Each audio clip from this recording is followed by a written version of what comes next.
Pair हैं। तो अब आपको पता है न्यूक्लियोफाइल की डेफिनेशन क्या होती है। न्यूक्लियोफाइल वो होता है जिसके ऊपर या तो नेगेटिव चार्ज हो या जिसके ऊपर लोन पेयर हो। हमने आपको पहले बताया था कि वाटर के ऊपर लोन पेयर है, water is a very good nucleophile. Ammonia के ऊपर भी लोन पेयर है, तो ammonia is also a nucleophile. तो अब ये OH जो आपके पास है CH3OH, ये एज अ न्यूक्लियोफाइल भी अटैक कर सकता है। अगर इसको कोई पॉजिटिव सेंटर मिला, इसके साथ कुछ भी जुड़ा हुआ हो सकता है नेगेटिव वाला, तो ये इस पर अटैक कर सकता है और मजबूर कर देगा कि ये वाला बॉन्ड टूट जाए रिएक्शन मैकेनिज्म में, सही है, और एक नया बॉन्ड बन जाए इसके साथ। बाद में चाहे तो ये अपना हाइड्रोजन छोड़ दे और एक नया बॉन्ड बना ले CH3O और इसके साथ ये कार्बन जुड़ जाए। तो ये पॉसिबल है, बिल्कुल पॉसिबल है। तो ये एज अ न्यूक्लियोफाइल अटैक कर सकता है। तो इसमें दो तरह के रिएक्शन होंगे। पहला रिएक्शन ये है, दूसरा रिएक्शन ये है। इसके अलावा इसमें कंबस्शन होती है, डिहाइड्रेशन होती है, सोडियम मेटल के साथ रिएक्शन करता है। ये सारे रिएक्शन, इसमें तकरीबन 7 रिएक्शंस होते हैं जो आपको याद रखने होंगे। लेकिन इसकी जो बेस है वो इन दोनों पर बेस करती है। बेस एज अ बेस ही होगा, क्यों? क्योंकि इसका लोन पेयर डोनेट कर सकता है और इसी लोन पेयर की वजह से ये न्यूक्लियोफाइल अटैक कर सकता है, न्यूक्लियोफाइल बन सकता है, ठीक है। For example dehydration, reaction number 1 elimination of water. ये चीज आप पहले भी पढ़ चुके हो। अगर आप अल्कोहल को एलिमिनेट कराओगे, डिहाइड्रेट कराओगे, तो क्या बनेगा? अल्कीन बनेगा। अल्कीन वाले चैप्टर में आपने इसको एज अ फॉर्मेशन पढ़ा था कि अल्कीन कैसे प्रिपेयर होता है वाया अल्कोहल। तो आपने कहा था कि अगर आपके पास हो अल्कीन, तो अल्कीन में अगर वाटर डाल दिया जाए तो बनता है अल्कोहल, और अल्कोहल में से वाटर निकाल दिया जाए तो बनता है अल्कीन। तो देखो ये वाला reaction, this is elimination reaction, ठीक है। कॉन्सेंट्रेटेड सल्फ्यूरिक एसिड हम यूज करेंगे या फिर फॉस्फोरिक एसिड। हमने आपको ये भी बताया था कि कॉन्सेंट्रेटेड सल्फ्यूरिक एसिड हम यूजुअली यूज वैसे तो करना चाहिए, लेकिन हम यूज नहीं करते क्योंकि इसको हम हीट करेंगे जब, तो हीट करने के बाद क्या होगा, इसके जो फ्यूम्स होते हैं ये बहुत ज्यादा टॉक्सिक हो जाते हैं, ठीक है। और इसके बनिस्बत अगर हम फॉस्फोरिक एसिड यूज करेंगे तो वो ज्यादा सेफ है, ठीक है। मगर इसमें पानी का आंसर जो होता है वो थोड़ा सा मामला खराब कर डालता है। तो बहरहाल कॉन्सेंट्रेटेड सल्फ्यूरिक एसिड हमें प्रैक्टिकली करना नहीं है, हमें सिर्फ एरो के ऊपर लिख देना है कि कॉन्सेंट्रेटेड सल्फ्यूरिक एसिड होगा और अराउंड 160 टू 180 डिग्रीज ये टेम्परेचर चाहिए होता है, ठीक है। और उसको हम रिफ्लक्स करते हैं। रिफ्लक्स का मतलब हमें पता है कि रिफ्लक्स जो होता है, रिफ्लक्स का मतलब होता है कंट्रोल्ड हीटिंग। डायरेक्ट हीट मत करना। अगर हम कंटेनर में डायरेक्ट हीटिंग शुरू कर देंगे, एक बात याद रखिएगा, जब भी अल्कोहल हो ना, जब भी इसके साथ रिफ्लक्स को लाजमी करो। ये बात O लेवल में भी समझाई थी। जब भी अल्कोहल होगा उसके साथ हम रिफ्लक्स का वर्ड जरूर यूज करेंगे, इसको डायरेक्ट हीटिंग नहीं करते, ठीक है। रिफ्लक्स कैसे होता है? इसके ऊपर एक लाइबिक कंडेंसर ले आते हैं, इसमें वाटर इन वाटर आउट होता है और इसमें जो भी वेपर्स बनते हैं वो दोबारा वापस इसके अंदर आ जाते हैं, ठीक है। और इसको हीट करने के लिए इलेक्ट्रिकल हीटर यूज होता है, डायरेक्ट हीटिंग हम नहीं करते। This is known as reflux. तो इसमें से वाटर अलग हो जाता है, ठीक है।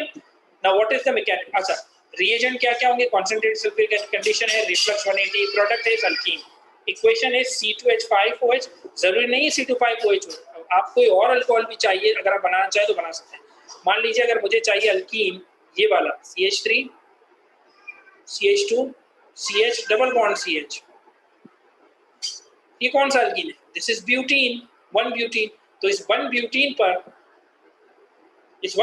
पर मैं कौन सा अल्कोहल यूज करूंगा?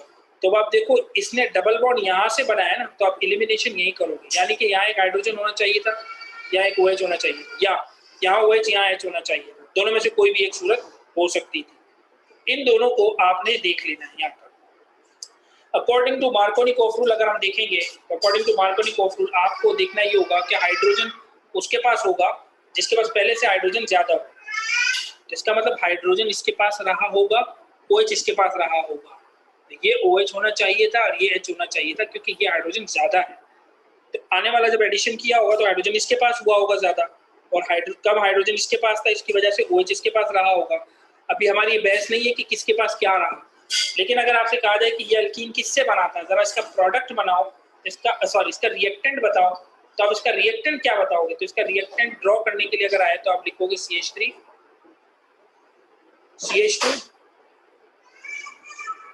ठीक है, CHOH and then CH2 CH3, इसका प्रोडक्ट, इसका रिएक्टेंट ये रहा होगा, तो इसने OH निकाला, इसने H निकाला, तो जाके ये वाला कंपाउंड आपका बन गया, क्योंकि ये तो निकल गया।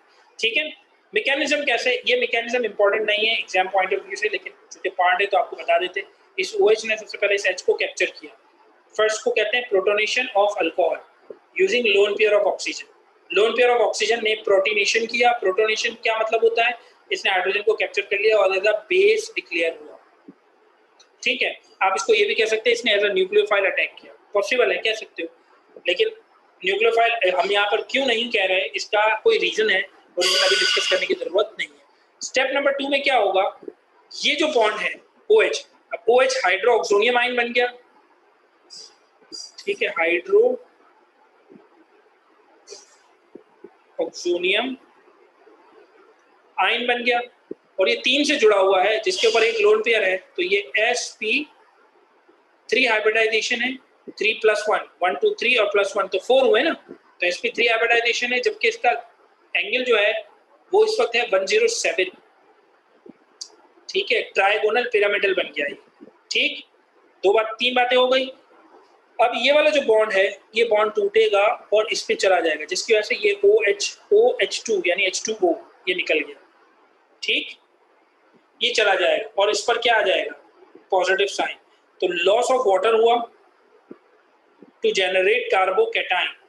ये कौन सा कार्बोकैटायन है, चूंकि इसके पीछे एक ही कार्बन है तो ये प्राइमरी कार्बोकैटायन। ठीक है, प्राइमरी कार्बोकैटायन जनरेट हो गया। स्टेप नंबर 3 में क्या होता है, अब ये रीअरेंज करेगा, ये वाला प्रोटॉन ये निकल जाएगा। इस रिएक्शन के लिए लाजमी है कि आपके पीछे वाले कार्बन के पास एक प्रोटॉन हो। इस वक्त इसके पास 3 है। ठीक, सिंपल जो हाइड्रोजन आयन होता है H पॉजिटिव आयन, इसको हम कहते हैं प्रोटॉन, इसको सिंपल प्रोटॉन कहते हैं। ठीक है जी, तो ये हाइड्रोजन यहाँ से गया। ठीक है, इसको हम प्रोटॉन कहते हैं, सिंपल प्रोटॉन। तो सिंपल प्रोटॉन क्या होता है कि जब आपके पास, हमें पता है कि हाइड्रोजन में 1 इलेक्ट्रॉन, 1 प्रोटॉन, 1 न्यूट्रॉन और 0 न्यूट्रॉन, यानी कि 1 इलेक्ट्रॉन है, 1 प्रोटॉन है और 0 न्यूट्रॉन। तो अगर इलेक्ट्रॉन चला जाएगा तो हाइड्रोजन पर चार्ज आ जाएगा प्लस। अब हाइड्रोजन के पास बचा क्या, 0 इलेक्ट्रॉन, 0 न्यूट्रॉन और 1 प्रोटॉन। ये जो 1 प्रोटॉन है ना, this 1 proton is basically this, तो इसको हाइड्रोजन आयन, छोटी लैंग्वेज में या छोटी क्लासेस में हम इसको हाइड्रोजन आयन कहते हैं, लेकिन हायर लैंग्वेज में, हायर क्लासेस में हम इसको कहते हैं प्रोटॉन। इसीलिए इसको प्रोटीनेशन का, प्रोटोनेशन का मतलब क्या हुआ, प्रोटोनेशन का मतलब ये हुआ कि इसने एक प्रोटॉन को एक्सेप्ट किया। अब ये तो हाइड्रोजन आयन है, प्रोटॉन तो नहीं है, तो बेसिकली ये प्रोटॉन ही है, क्योंकि इसके पास इलेक्ट्रॉन नहीं है, न्यूट्रॉन नहीं है, तो सिर्फ प्रोटॉन ही तो बचा है।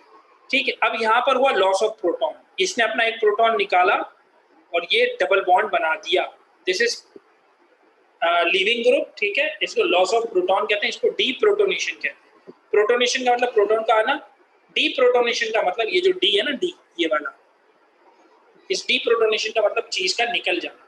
ठीक है।